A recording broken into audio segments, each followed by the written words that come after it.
தூய்மை பணியாளர்களோட பேரை சொல்லி வருஷம் 50 கோடி ரூபாய் வர ஆட்டையை போட அருமையா பிளான போட்டிருக்கிற திமுக கும்பல் சென்னையில தூய்மை பணியாளர்களுக்கு தினமும் சாப்பாடு போட போறாங்களாம். அப்ப மற்ற ஊர்ல இருக்கிற தூய்மை பணியாளர்களுக்கு யார் போடுவா? சரி, இந்த கான்ட்ராக்டை எடுக்க போற அந்த திமுக உடன்பிறப்பு யாரு? நீங்க சம்பாதிக்க ஏன் தூய்மை பணியாளர்களோட பேரை பயன்படுத்துறீங்க? அட நான் கேட்கல சார், மக்கள் கேட்கிறாங்க.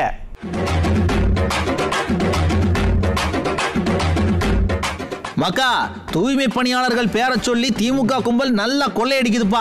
தூய்மை பணியாளர்களை தொழில் முனைவோர் ஆக்குறேன்னு ஒரு ஊழல் பண்ணாங்க. அந்த ஊழலை வெளியே சொன்ன பத்திரிகையாளர் வீட்டில் சாக்கடையை கரைச்சி ஊத்துனாங்க. இப்போ தூய்மை பணியாளர்களை ஒரு தனியார் கம்பெனி கிட்ட மொத்த விலைக்கு விற்க திட்டம் போடுதாங்க. தூய்மை பணியாளர்கள் தனியார் மையம் வேண்டாம்னு போராடுதாங்க. அவங்களோட போராட்டத்தை கண்டுக்காத ஐயா ஸ்டாலின் காலையில் சோறு போடுதேன் சாப்பிட்டு போய் தனியார் கம்பெனி சொல்ற இடத்துல குப்பையை அள்ளுங்கன்னு சொல்லாம சொல்லிட்டாரு.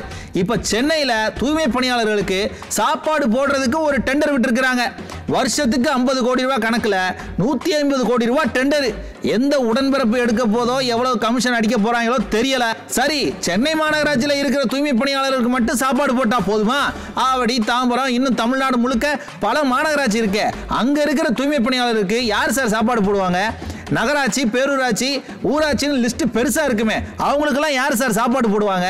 அட கவலைப்படாதீங்க மக்கா, ஐயா இந்த திட்டத்தை விரிவுபடுத்துறேன்ற பேர்ல கொஞ்சம் கொஞ்சமா விளம்பரம் பண்ணுவாரு.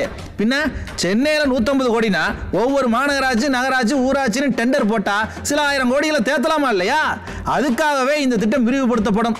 நாம என்ன கேட்கிறோம்னா, அதான் அம்மா உணவு இருக்கு, அங்கேயே அருமையான தரமான சுவையான உணவை இலவசமா கொடுக்கலாமே. ஏன் சார் தனியா டெண்டர் போடுறீங்க? அப்ப சாப்பாடு போடுறது நோக்கம் இல்ல, கமிஷன் பார்க்கணும், அப்படிதானே? ஆனா நான் கேட்கல சார், தூய்மை பணியாளர்கள் கேட்கிறாங்க. அது மட்டும் இல்ல, நீங்க சோறெல்லாம் போட வேண்டாம், முறையா சம்பளத்தை கொடுத்தாலே நாங்களே பார்த்துப்போம்னு சொல்றாங்க.